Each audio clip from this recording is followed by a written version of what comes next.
लोकतंत्र के इस महत्वपूर्ण पर्व का जब स्मरण कर रहे उस समय ये भी नहीं भूल सकते कि आज मुंबई में हुए आतंकी हमले की भी बरसी है।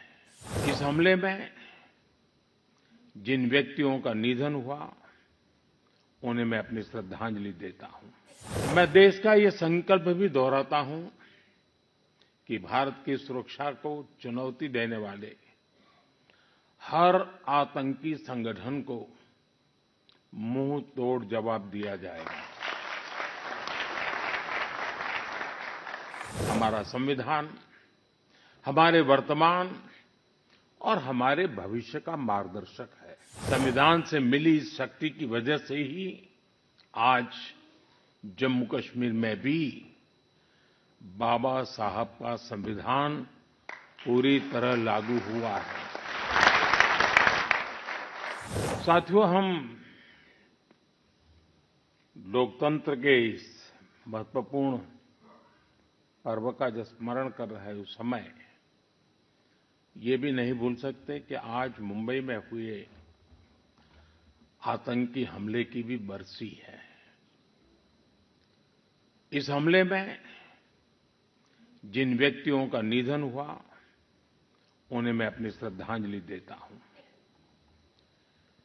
मैं देश का ये संकल्प भी दोहराता हूं कि भारत की सुरक्षा को चुनौती देने वाले हर आतंकी संगठन को मुंह तोड़ जवाब दिया जाएगा।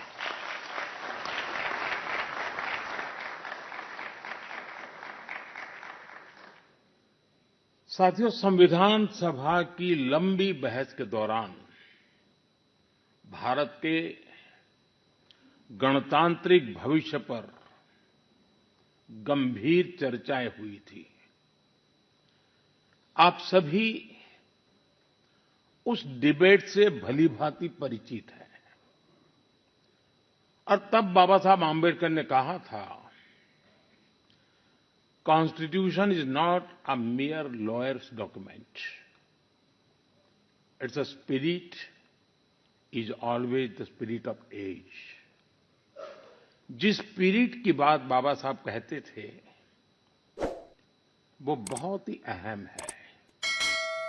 देश काल परिस्थिति के हिसाब से उचित निर्णय लेकर हम संविधान की समय समय पर व्याख्या कर सकें, ये प्रावधान हमारे संविधान निर्माताओं ने हमें दिया है।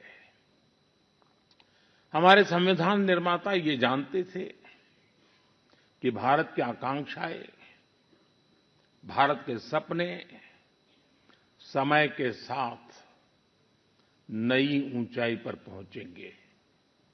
वो जानते थे कि आजाद भारत की और भारत के नागरिकों की जरूरतें बदलेगी, चुनौतियां बदलेगी। इसलिए उन्होंने हमारे संविधान को महज कानून की एक किताब बनाकर नहीं छोड़ा, बल्कि इसको एक जीवंत, निरंतर प्रवाहमान धारा बनाया।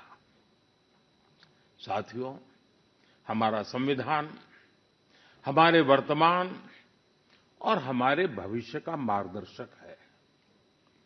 बीते 75 वर्षों में देश के सामने जो भी चुनौतियां आई हैं, हमारे संविधान ने हर उस चुनौती का समाधान करने के लिए उचित मार्ग दिखाया है।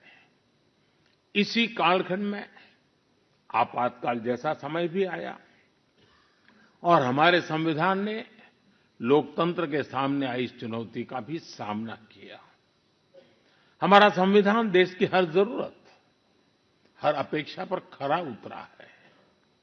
संविधान से मिली इस शक्ति की वजह से ही आज जम्मू कश्मीर में भी बाबा साहब का संविधान पूरी तरह लागू हुआ है।